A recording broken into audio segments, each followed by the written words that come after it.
Hello everyone, hope you're all doing well and welcome back to another psychological interpretation of the manga Berserk. Today we will look at one of the foundational chapters within all of Berserk. At face value, it may seem like a simple chapter.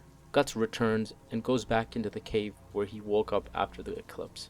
He spends the night there, safe from the outside and material world, away from the apostles that continue to haunt him. It's clever how the author depicts this scene. Guts seeks the shelter of the cave as a safety, but in reality, it is the place where he is able to truly undergo the psychological transformation that he has been avoiding and running away from up until now. There are a variety of Jungian psychoanalytical concepts that are well put through the dialogues and especially the imagery. A symbolic interpretation can help us understand the depths of this chapter. Why this chapter is so profound is that it depicts the human psyche in a symbolic manner and outlines its development within the individual. Let me demonstrate to you how this is shown. First, we must take apart every symbolic interpretation within the images of the chapters. Initially, there's a cave, which can be seen as the psyche or the psychic plane, where the conscious, unconscious, shadow, ego, collective unconscious, and the self resides. The cave is the plane in which psychological exploration and transformation will happen. It represents the mind of the individual. Following this, we see Guts and his shadow is drawn in a dark and important manner. You see that there's a significant place on his shadow through its shading. This represents aspects of the psyche that Guts has yet to integrate within himself. These are things he pushes aside in order to maintain order within his psyche. The main aspect of this shadow is the recognition of the personal and psychological impact that the eclipse has had on him. His anger towards not only Griffith, but with Casca and within himself for leaving the Band of the Hawks and being the catalyst for the eclipse.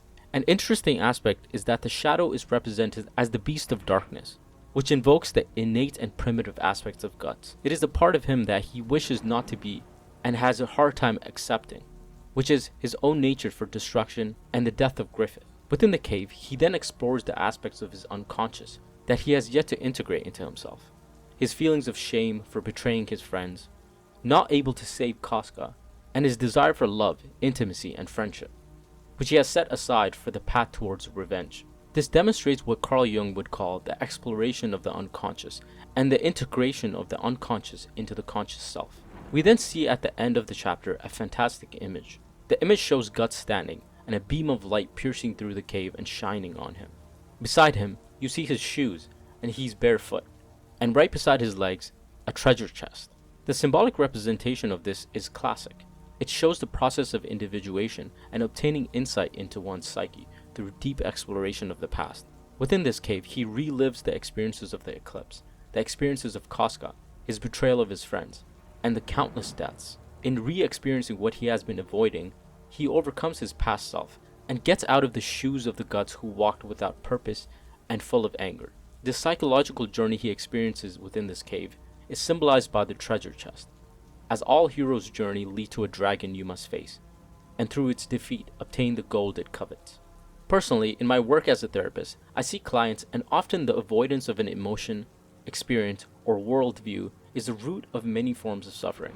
I hope understanding this chapter in a symbolic and psychological manner gives you insight into your own life, and you gain the courage to face the aspects of your life that you're running away from, just as Guts takes on the journey of the hero. Thank you for watching, everyone. I know it's been a while since I've uploaded a video. I've been really busy, but hopefully I can get back into a routine of uploading more videos, and I hope you enjoyed this one. And as always, take care, everyone.